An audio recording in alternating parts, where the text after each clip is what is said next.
Ya, yang pertama mungkin kalau dikatakan seperempat mungkin kurang tepat ya, karena dari jumlah itu dari sekitar 8 juta sekian itu ada 4.300.000 kalau nggak salah itu ya suara sah yang ikut dalam pemilihan ini. Jadi mungkin itu kalau perkiraan ya 50% ya, bisa lebih.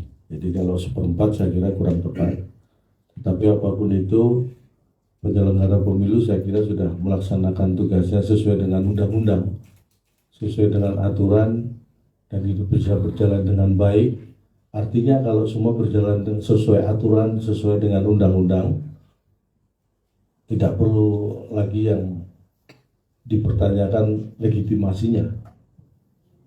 Karena semua proses berjalan sesuai dengan apa yang seharusnya, dan itu transparan, terbuka, bisa teman-teman media juga bisa mengikuti. Jadi kalau ada penilaian bahwa legitimasinya dipertanyakan, saya kira silakan mempertanyakan dulu ketika pada diri sendiri dasarnya apa itu untuk mengatakan legitimasinya perlu dipertanyakan. Jadi sebelum bertanya, tanyakan pada diri sendiri. Jadi banyak pertanyaan jadinya. Tapi saya kira seperti itu, kita sepakat bahwa kita mengawal proses ini dari awal, bagaimana kampanye kita ikuti semua aturannya sampai dengan hari pemungutan suara, kemudian penghitungan suara sampai pada proses sekarang sudah dilakukan di kabupaten kota. Saya kira semuanya berjalan sesuai aturan, dan itu menunjukkan bahwa tidak perlu diragukan masalah legitimasi.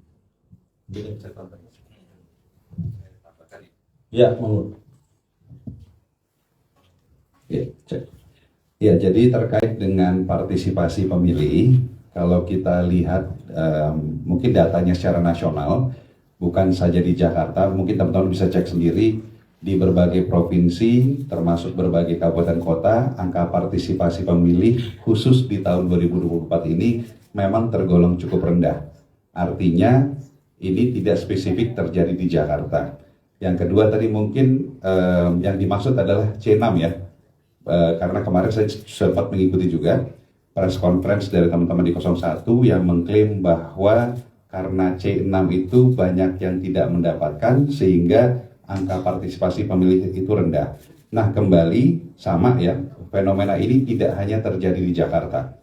Di berbagai kota, berbagai provinsi juga ternyata teman-teman RT RW juga banyak yang tidak bisa membagikan C6 kepada semua pemilih.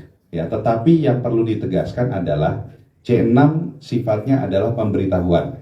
Tidak mendapatkan C6 itu bukan berarti calon pemilih kehilangan haknya untuk memilih. Ya, calon pemilih tetap bisa datang ke TPS dengan membawa KTP, asalkan yang bersangkutan terdaftar di TPS tersebut, yang bersangkutan tetap bisa memilih. Bahkan yang tidak terdaftar pun bisa datang ke TPS sebagai pemilih tambahan dan memberikan hak pilihnya pada jam 12 sampai jam 1. Artinya, kalau dikatakan bahwa karena C6 tidak terdistribusi dengan baik, sehingga seolah-olah di Jakarta ini ada konspirasi besar, ada upaya manipulasi gitu ya. Ini adalah sesuatu yang mengada-ada gitu ya, karena sekali lagi tidak mendapatkan pemberitahuan yaitu C6 bukan berarti bahwa hak untuk memilih dari calon pemilih itu akan hilang gitu ya. Terima kasih.